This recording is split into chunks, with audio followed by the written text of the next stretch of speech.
neema ya Mungu inavyoweza kukusaidia kwenda hatua nyingine.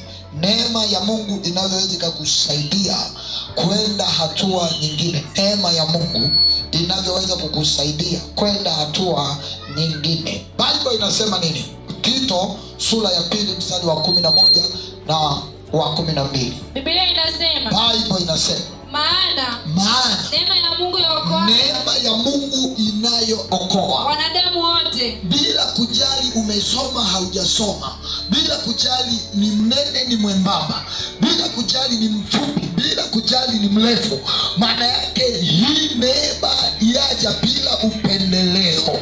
Na hapo ndipo tunasema Mungu hana upendeleo, bali neema inapokuja, hata yule aliyekataa atasema ndio, hata yule aliyekupinga atakusapoti. Maana si wewe tena, bali ni neema ya Mungu. Bali neema ya Mungu ni nini? Neema ya Mungu ni nguvu inayoweza ikakutofautisha na kukutenga mbali na chochote ambacho ni cha adui, ili kukuingiza kwenye mfumo wa kimungu. Kwa tunaposema neema ya Mungu iokoayo wanadamu wote, tunazungumza habari ya nguvu ya Mungu inayoweza kututoa mahali sehemu moja kwenda sehemu nyingine, kutoka mahali hapa kwenda hatua nyingine, kwenda viwango vingine. Neema ya Mungu itakusaidia.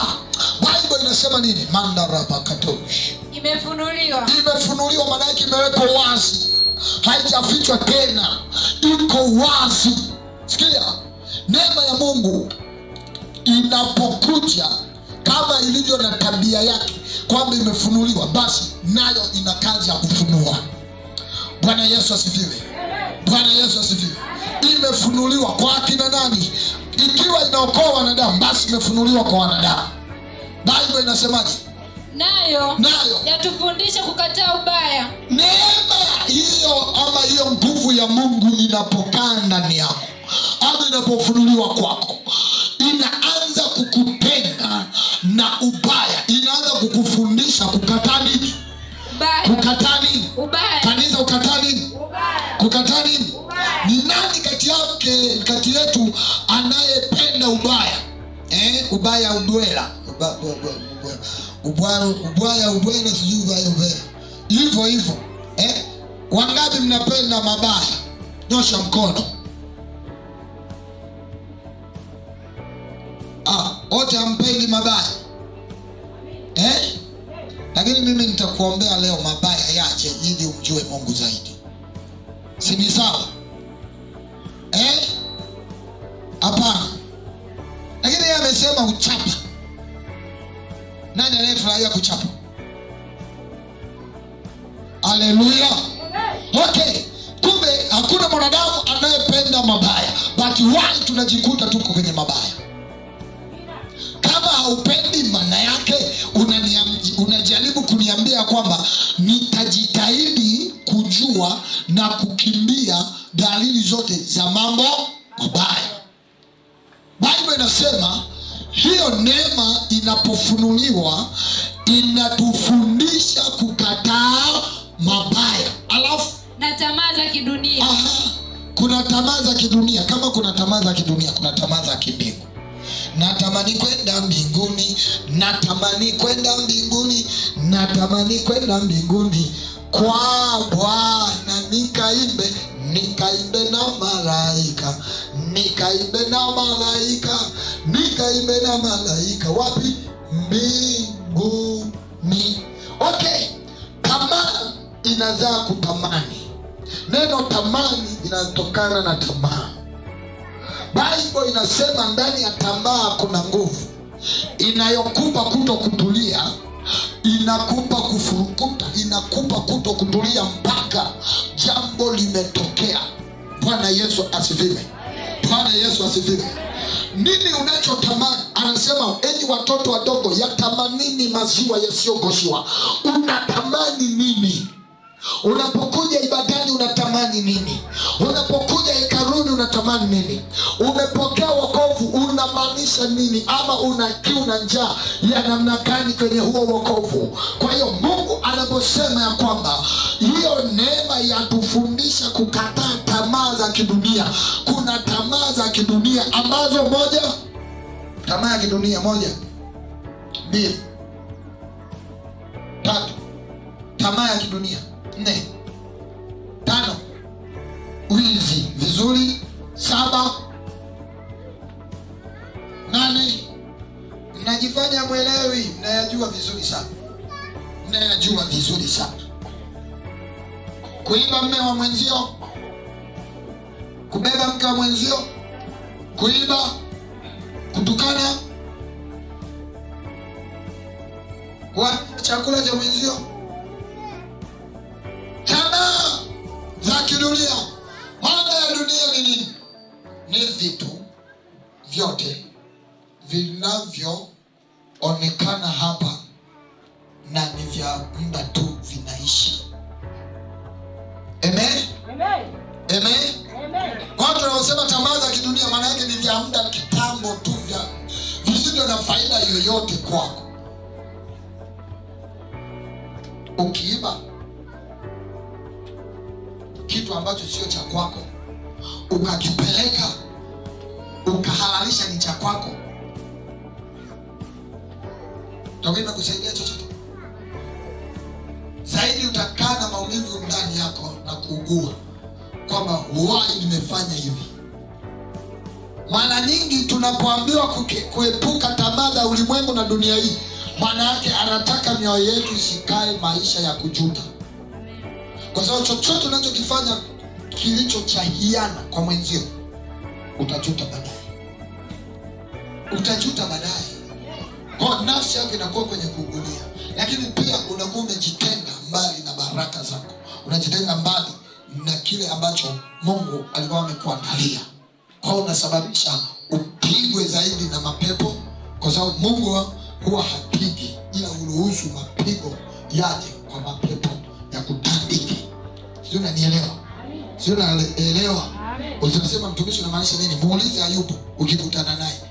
Aliulizwa shetani kwamba umetoka wapi? Umetoka duniani. Kufanyaje? Kuzunguka.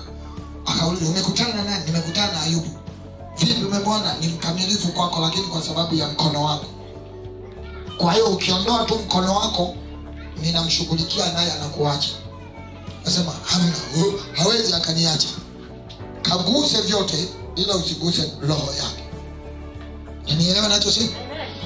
Ukashangaa na wewe unasema Mungu amenijaribu kama Ayubu mara 4. Wewe umejaribiwa kama Ayubu? Jibu ni hapana. Hata majibu uliugua tu mara 1 tangu umezaliwa. Tena moja yatufundisha. Ikiwa Roho Mtakatifu aliagizwa kuja kutufundisha yote, basi kumbe neema imebeba nguvu, kwa sababu nguvu ndio huyo Roho Mtakatifu. Anasema atakuja Roho juu yenu, nanyi mtapokea nguvu. Nanyi mtapokea nini? Nguvu. Kwa nini uko hapa? Ikiwa tunasema neema ya Mungu imekuleta hapa, basi ni nguvu ya Mungu. Basi ndani ya hiyo nguvu ya Mungu, nini ajenda hiyo nguvu ya Mungu ndani yako? Ni kukufundisha yote. Kwa nini umekuja hapa? Ili kujifunza. Kwa nini umekuja hapa? Ili kuabudu. Ndani ya kuabudu kuna kujifunza. Ndani ya kuabudu kuna kutoa, kuna kuimba. Ndani ya kuabudu kuna kufanya vitu mbalimbali. Lakini unapofanya, Mungu pia anafanya. Sio, unanielewa? Mahali pa kuabudu ni mahali ambapo mnakutana wewe na Mungu. Mnabadilishana baadhi ya mambo. Unampa ugonjwa, anakupa uzima. Unampa hasara, anakupa faida. Kuna mtu ananielewa? Anakupa furaha, unampa huzuni. Mahali pa kuba, tamka kwa sauti tena, sema kubadilishana. Kwa neema ya Mungu inayofunuliwa hata leo kupitia mafundisho haya kwako, ama nguvu ya Mungu inayozaliwa kupitia mafundisho haya kwako, ajenda yake kubwa ni kubadilishana. Unampa kukataliwa, unapokea kukubalika ama kibali. Kuna mtu ananielewa ninachosema? Neema ya Mungu ilipokuja juu ya Esther, ilibidi Esther akubalike hata kama alizaliwa kwenye jamii ya watu maskini. Neema ya Mungu ilipokuja juu ya Gideon, Gideoni.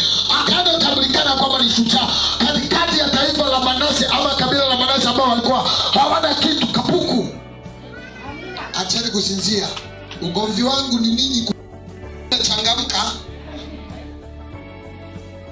Lakini neema ya Mungu nayo inachagua kwamba ndani anayefurahi mbele za baba yake.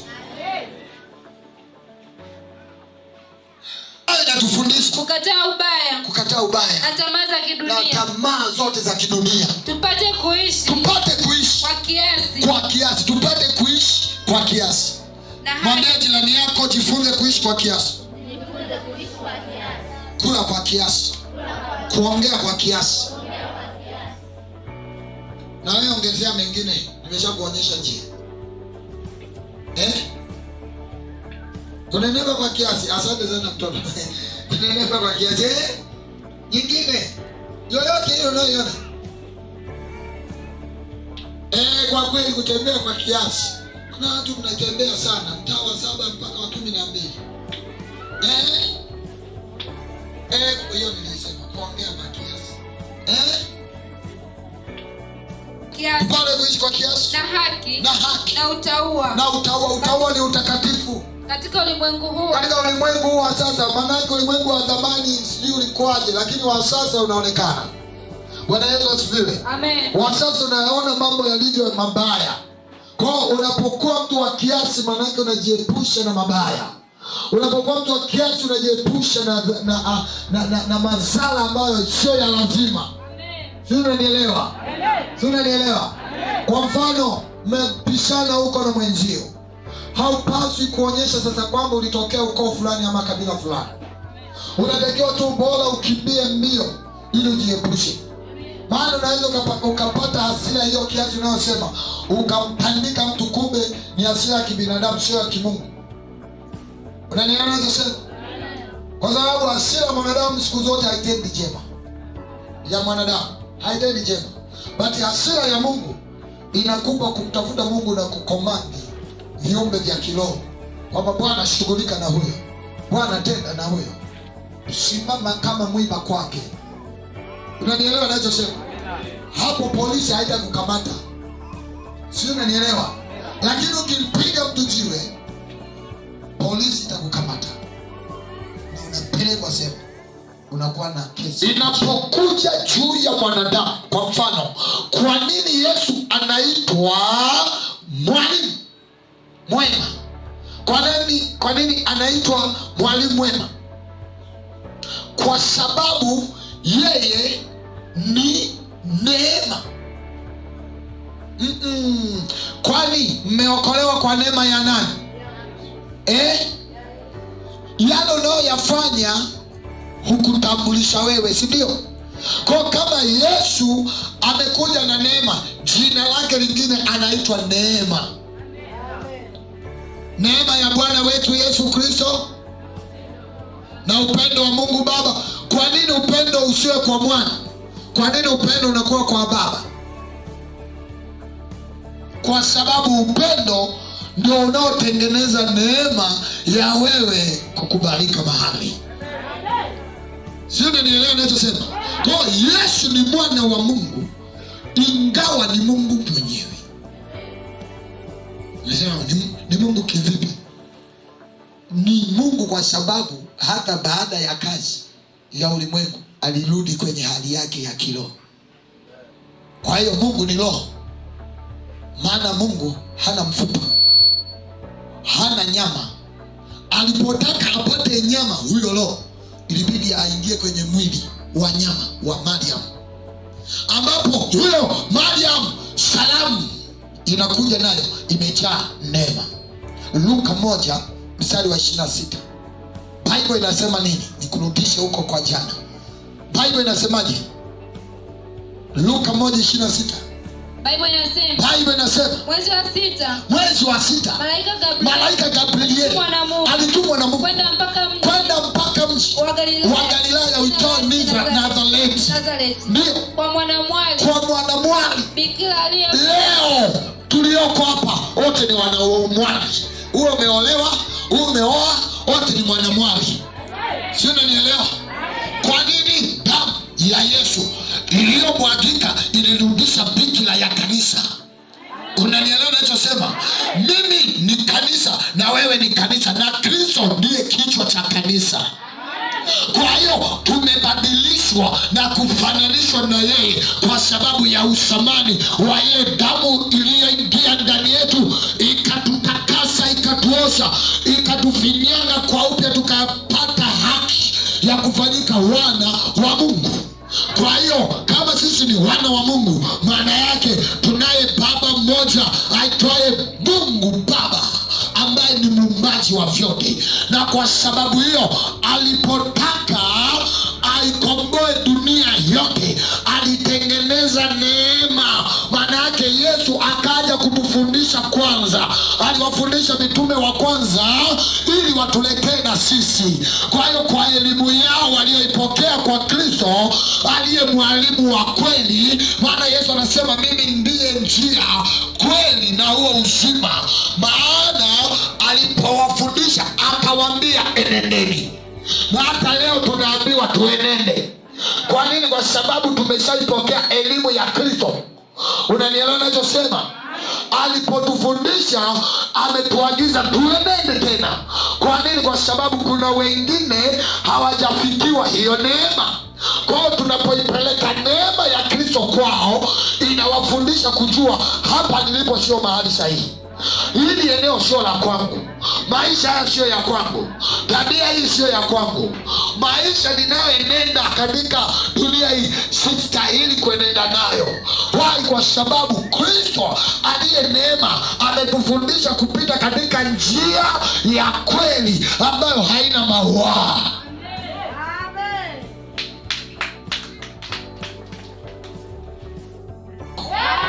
Ni salamu ya namna gani? Neema ya Bwana juu yako. Soma, anasemaje? Kwa mwanamwali bikira aliyekuwa ameposwa na mtu aitwaye jina lake Moses, wa mbali ya Daudi, wa mbali ya Ibrahimu, na jina lake bikira huyo bikira Mariamu Magdalena akaingia nyumbani kwake. Lea Akasema, Joyce akasema, salamu. Salamu. Uliyepewa neema. Salamu. Uliyepewa neema. Salamu. Uliyepewa neema. Na mimi nimekuja na salamu, nasema umepewa neema. Umepewa neema. Bwana yu soma. Bwana yu pamoja na wewe katika mwezi huu wa 4 tunaoingia, mwezi wa neema ya Bwana juu ya nyumba yako, juu yako. Bwana atakuwa pamoja na wewe, kwa kuwa neema yake ilipo na yeye yupo.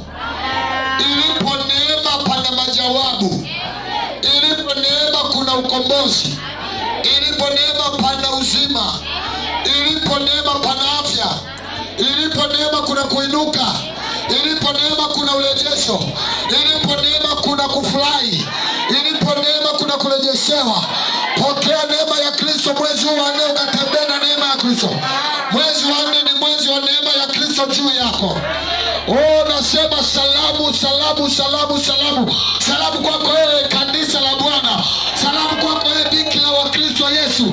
Wewe usiyechangamana na watu wengine wasiokuwa na marabarakatuskataya, wasiokuwa na sawa mbele za Bwana.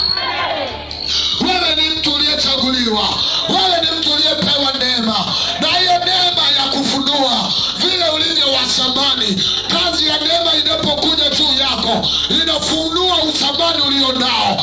Hata kama Mariamu hakuweza kujua ya kwamba yeye ni wa thamani, ya kwamba aweza kubeba kitu kitakatifu tumboni mwake, wewe mwanamke uliyoko hapa, wewe ni kama huyo Mariamu, waweza kubeba kitu kitakatifu ndani ya tumbo lako. Ninakuzungumzisha neno la kinabii ya kwamba ndani yako kuna madhabahu ambayo kitakatifu lazima kitoke ndani yako. Neema hii juu yako. Neema hii juu yako. Neema hii juu yako. Wewe baba, ndani ya viuno vyako umebeba vitakatifu. Acha Bwana vitoe. Acha Bwana kutumie. Maana neema ya Bwana imekuja.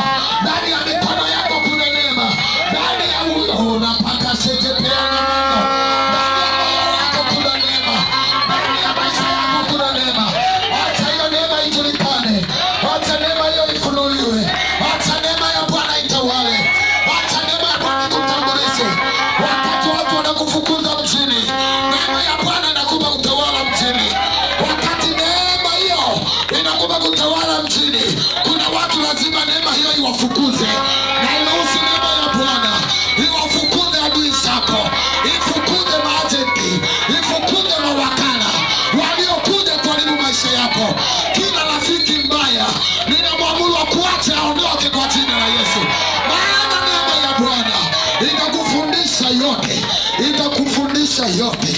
Nayo ndio haya majira ya neema ya Bwana. Pigia Yesu makofi. Neema inaokoa, inakupa elimu. Andika pointi hizi zitakusaidia. Okay, ngoja nitoe ufafanuzi nini maana ya neema. Neema, andika neema. Neema. Mnaoitwa akina neema, sikiliza na hii. Nayo itakusaidia kubadilisha maisha yako. Neema ni kibali cha Mungu kutoka kwa Mungu. Neema ni kibali kutoka kwa Mungu. Neema ni kibali cha Mungu kutoka kwa Mungu. Neema ni kibali cha Mungu kutoka kwa Mungu. Tuko pamoja? Neema ni kibali cha Mungu kutoka kwa Mungu ili kukitumia kutengeneza, andika, ili kukitumia kutengeneza, ili kukitumia kutengeneza jambo analotaka kulitumia kwa ajili ya wengi au kwa ajili ya wengine. Neema ni kibali cha Mungu toka kwa Mungu ili kukitumia kutengeneza jambo atakalolitumia kwa ajili ya wengi. So tunaposema Mariamu amepata neema au Mariamu umepata neema, Bwana yunawe, maana yake umepata kibali cha kuleta mtoto mwanaume atakayekuwa fidia ya dhambi za wengine, atakayekuwa sababu ya wengi kuokolewa. That's why Bible inasema yeye akiinuliwa atawavuta wengi kwake. Yeye akiinuliwa atawavuta wengi kwake. Ni nani huyo anayetaka kuinuliwa? Ni Yesu na kitu chake na ufalme wake. Kama ambavyo yeye yu juu sana, ndivyo anavyotamani hata sisi tulio watu wake, tulioipokea hiyo neema. Si tumeokolewa kwa neema? Hakuna aliyeokoka kwa matendo yake, si ndio? Maana matendo yetu hayakuwa yanafaa. Kwa neema ya Bwana ikahesabu si kitu, ikatuhesabia haki. Kwa hiyo wale tuliopewa haki au tuliopewa kibali cha Mungu, kubeba mafuta ya Mungu, kubeba roho wa Mungu, kubeba mwili wa Kristo ndani yetu, anatutaka tumwinue yeye. Tunamwinua kwa namna gani? Ndani ya mioyo yetu. Tukimwinua ndani ya mioyo yetu, kuongea kwetu tunaongea habari zake, kutembea kwetu ni sifa kwake, kuvaa kwetu ni sifa kwake, kuishi kwetu ni sifa kwake, kuoa ni sifa kwake, kuzaa watoto ni sifa kwake. Kila kitu tunachofanya, biashara ni sifa kwake. Sababu kuna agenda ya kimbingu ndani ya hiyo neema ya biashara. Wewe uliyepewa neema ya biashara, hiyo neema ya biashara si kwa ajili yako, ni kwa ajili ya utukufu wa Mungu duniani, kwamba upate kumwinua kupitia utajiri wako, kwamba upate kumwinua kupitia mafanikio yako. Na kwa sababu hiyo si wewe unayefanikisha, bali ni Bwana anayekufanikisha. Anasema katika Kumbukumbu la Torati sura ya 7, sura ya 8 mstari wa 17 na 18. Sio naelewa anachokisema?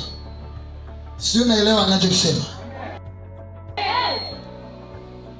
Unasema mimi ni apostle. Okay, kwa nini nisingekuwa tu nyumbani kwetu? Kwa nini nilikuja huko?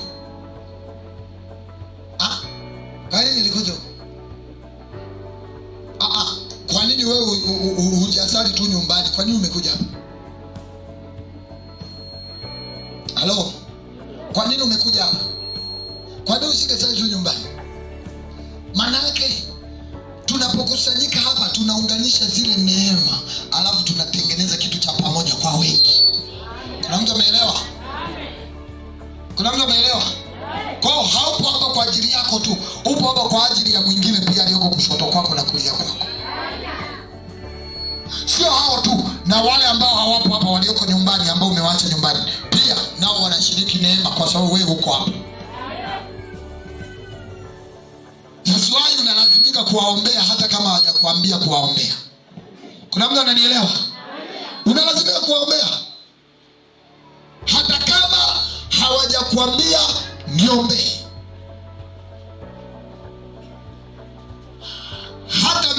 nikuombee hata kama hujaniambia nikuombee. Maana neema niliyopewa ni kwa ajili ya wengi, sio kwa ajili yangu. Halo. Utumishi ulionao mama, utumishi ulionao kijana, utumishi ulionao binti, utumishi ulionao baba, ni kwa ajili ya wengine.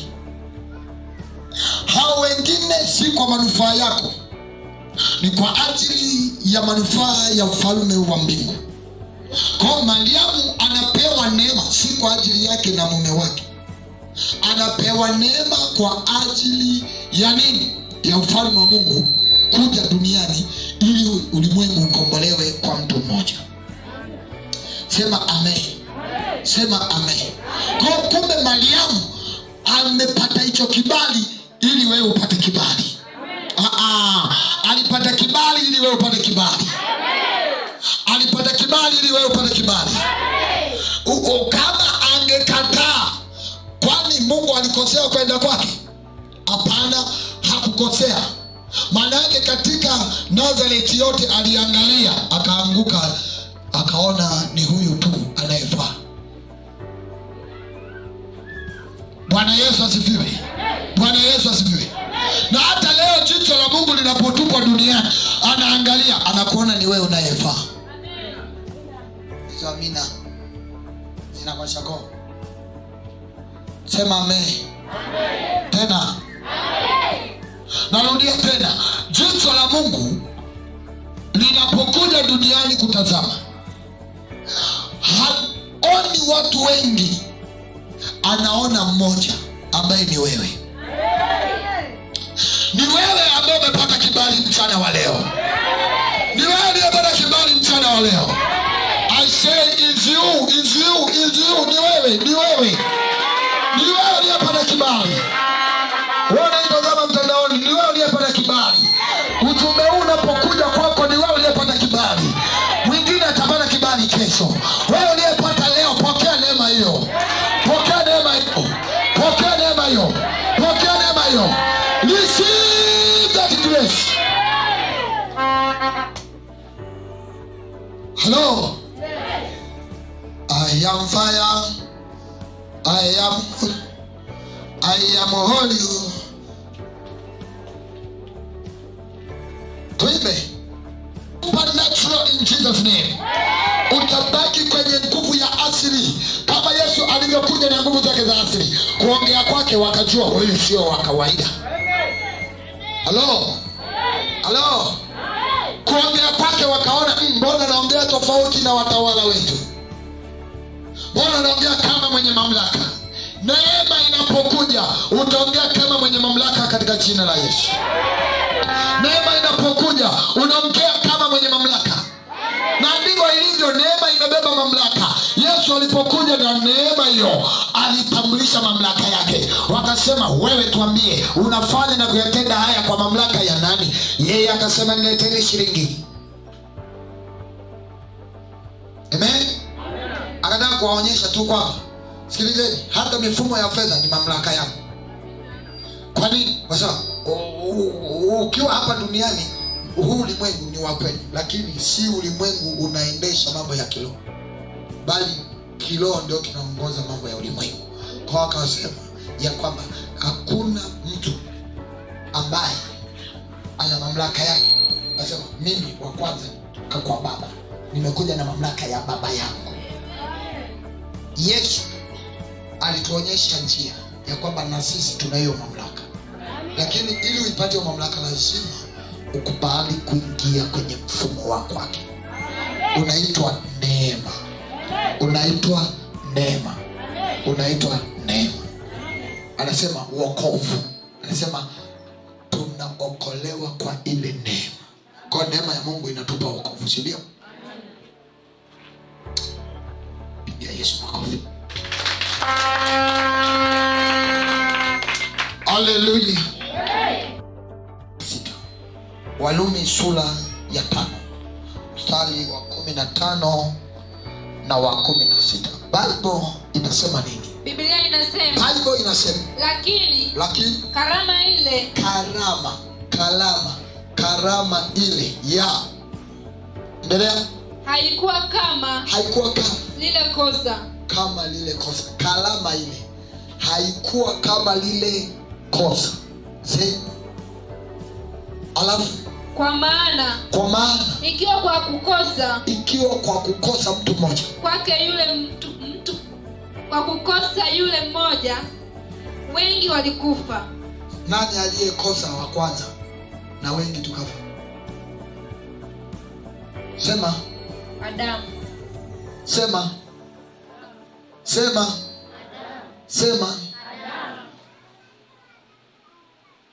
Haleluya. Haleluya. Mtu mmoja alipokosa, ulimwengu wote ukakosea. Lakini kwa huyo mmoja aliyepata neema, ulimwengu nao ulipata soma zaidi sana neema ya Mungu na kipawa kilicho katika neema yake. Mtu aliye na kipawa amebeba neema. Amen. Mtu aliye na kipawa amebeba neema. Amen. Mtu aliye na neema ana kipawa. Amen. Ndio maana nikasema si mimi ninayewafanya mje kila wakati hapa, ni neema, ni kipawa. Kuvuta watu ni kipawa.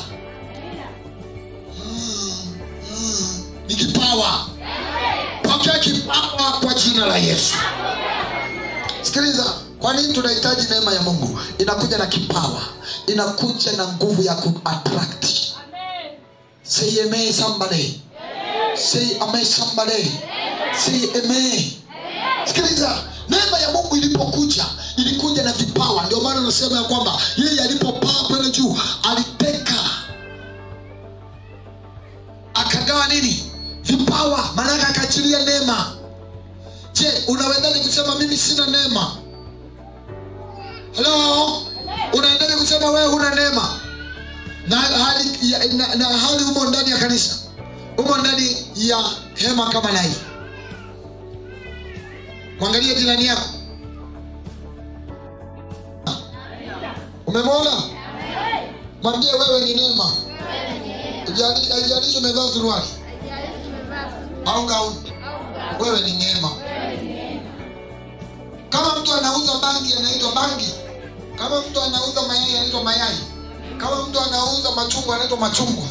Kama mtu anaitwa barafu anaitwa barafu. Na anaitika. Basi kazi inatutambulisha sisi ni wakina nani. Bwana Yesu asifiwe. Mwambie jina ulilonalo linatambulisha wewe ni nani. Na kwa sababu hiyo wewe ni neema. Maana yote unayofanya ni neema ya Mungu. Haleluya. Say amen. Hapo ndio mnakasirika. Hapana, hata mimi nakubali kabisa kwamba mimi ni neema. Ndio maana nimevaa gauni hapa. Tutakuwa na kaptula, hatakuwa na suruali, tutakuwa na vazi la aina moja wote. Kwa kama akina neema na mama gauni huku duniani, tutayavaa sisi tunaojifanya tuna masuruali. Tutayavaa huko mbinguni. Maana tutakuwa na vazi moja tu, la aina moja tu. Tutakuwa na muonekano mmoja tu. Hakuna mwanaume, hakuna mwanamke, hakuna kuoa, hakuna kuolewa. Unanielewa ninachosema? Maana neema ya Mungu inapokuja ndani yetu hapa duniani, inatutambulisha asili ya ndani sisi ni wakina nani. Neema ya Mungu inatutambulisha sisi ni wakina nani. Sasa wale mliokaa kama mnanichungulia, mnataka kusinzia kidogo, endeleeni kusinzia. Wachawi watakuja, watakubinya, utaita neema ya Mungu na neema ya Mungu itakuwa imedisappear. Power, power, power, power, power, power, power, power, power. Shout hallelujah. Sema neema. Bible inasemaje? Bible inasemaje? Na kipawa kilicho katika neema yake. Kipawa kilichomo ndani ya nini? Neema yake. Ndani ya neema. Neema ya nani? Sio ya apostol. Unaposema neema ya apostol unakosea. Unasema neema ya Mungu ndani ya apostol. Amen. Unanielewa ninachosema? That's why hatuliiti jina la apostol, tunaitia jina la Yesu. Amen. Tunaitia jina la nani? Maana jina la Yesu limebeba nini? Neema. Limebeba nini? Neema inakuokoa. Bible inasema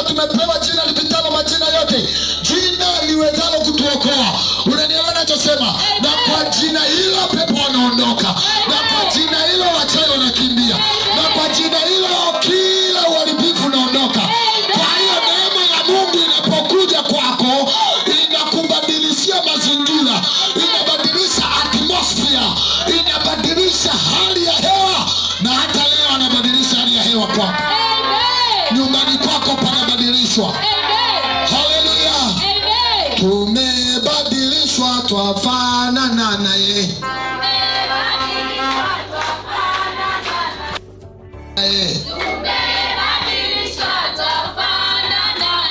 Kama tumebadilishwa tumefanana na yeye, kitu gani kinatutambulisha kwamba tumefanana na yeye? Neema yake ndio inatutambulisha kwamba tumefanana na yeye. Na ndio maana tukipita mtaani watu watasema roho wa Bwana yu juu yako. Huyo roho ndio huyo neema. Huyo roho ndio huyo neema. Unasikia? Wewe unaitwa neema? Ndio. Unataka kuitika, itika tu mwanangu, haina shida. Kwa kama unaitwa neema, basi ng'ang'ana kufa na kupona mpaka neema ya Kristo hiyo imeumbika kwa viwango vya ajabu. Haleluya. Niite jina langu. Nini Mungu amekulinda au amenilinda kuwa hai mpaka leo? Point nyingine andika. Neema itakufanya ujiulize nini Mungu anataka kunibebesha. Nini Mungu anataka kunibebesha? Kwa nini neema imekuja? Wakati Mariamu, sikiliza, wakati Mariamu anapewa ile salamu, umepewa neema. Akasema, hii salamu ni ya namna gani? Hello. Kama hujawahi kuzoea kuitwa tajiri, nikikwambia salamu tajiri,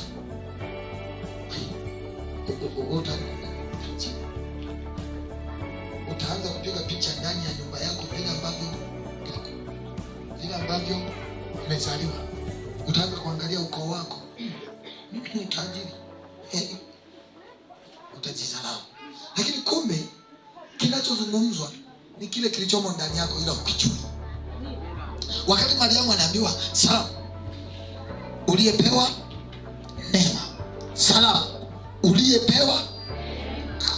Kiswahili sanifu ukisikiliza vizuri hapo, kuna kitu kinazungumzwa. Huyo salamu ni nani? Kwa sababu anasema salamu, uliyepewa neema. Kumbe mdao mwingine sisi majina yetu ni wakina salamu. Kuna mtu hajaelewa. Majina yetu mengine ni wakina salamu.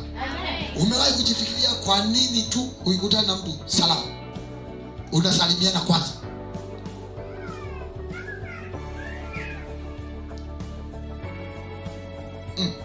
Kuna mtu anashangaa.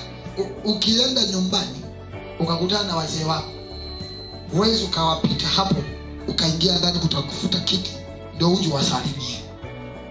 Si kweli? Kwa nini? Kwa nini? Kwa nini? Si nimewapa jibu. Ni wakina salamu. Na wewe mwenyewe ni salamu. Lakini salamu ni nini? Salamu ni ishara. Na nilikuwa nazungumza habari ya nini? Mwanamke kama ishara, mwanamke kama mzazi. Sio, unanielewa? Kanisa kama ishara. Pale unaposema kwamba nini ni ishara ya uzao. Okay, kama sisi ni ishara, basi kanisa ni ishara. Kwa hiyo salamu ni ishara ya kwamba sasa tuko pamoja hapa. Hello? Wale walioko nje naomba mwingine.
anajua una madeni.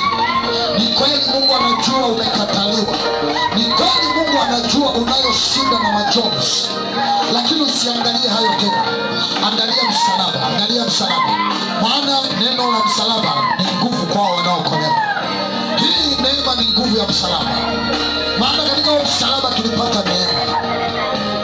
Nami nimekuja na salamu. Nami nimekuja na salamu. Nami nimekuja na hiyo salamu kwamba unayo neema, kwamba ndani yako iko neema. Neema ya wewe kuwa mzima, neema ya wewe kuwa mzima, neema ya wewe kufanikiwa, neema ya wewe kuinuka tena, huduma yako, utumishi wako, kipawa na kalama. Maana neema ikija inainua utumishi wako. Neema ikija inatambulisha thamani. Neema ikija inakuja na kibali. Kama ambavyo Mordekai alijua neema ndani ya Esther, alikaa kwenye lango. Hata leo Roho wa Bwana yuko kwenye lango la moyo wako, anakujulisha neema ulio nayo ndani yako, anakujulisha neema ulio nayo ndani yako. Hiyo vita unayopitia ni kwa ajili ya hiyo neema ambayo Mungu ameiweka. Lakata likamande kosati. Omba tu, mwambie Bwana, nataka nikusikie wewe. Nataka sitaki kelele za kuachwa, sitaki. Nakutaka wewe, nakutaka wewe. Endelea kuomba tu kwa imani, usiwe mzembe. Omba tu, omba tu, omba tu, omba tu, omba tu, omba tu. Panda sauti yako, panda sauti yako, panda huko mbele. Endelea kuomba, endelea kuomba, endelea kuomba, endelea kuomba. Katika uwepo huo Bwana Mungu anafanya jambo jipya. Tazama jambo jipya linaumika.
Mafuta ya shamba.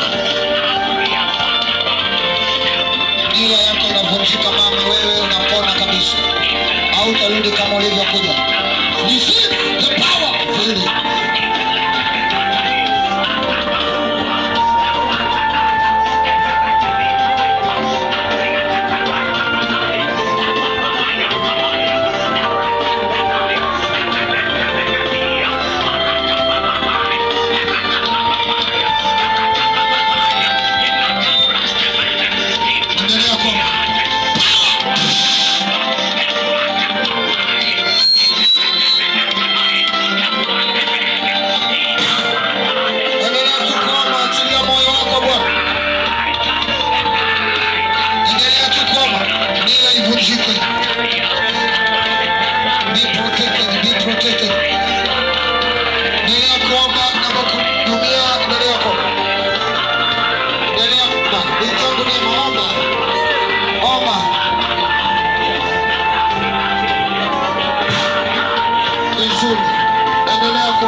ndani, omba ndani.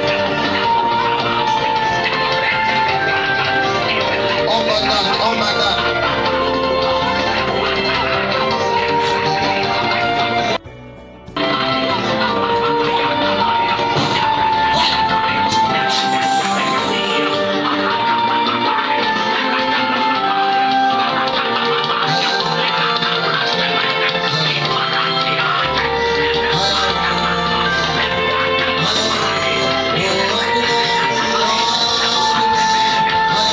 Kuna watu sijawafikia.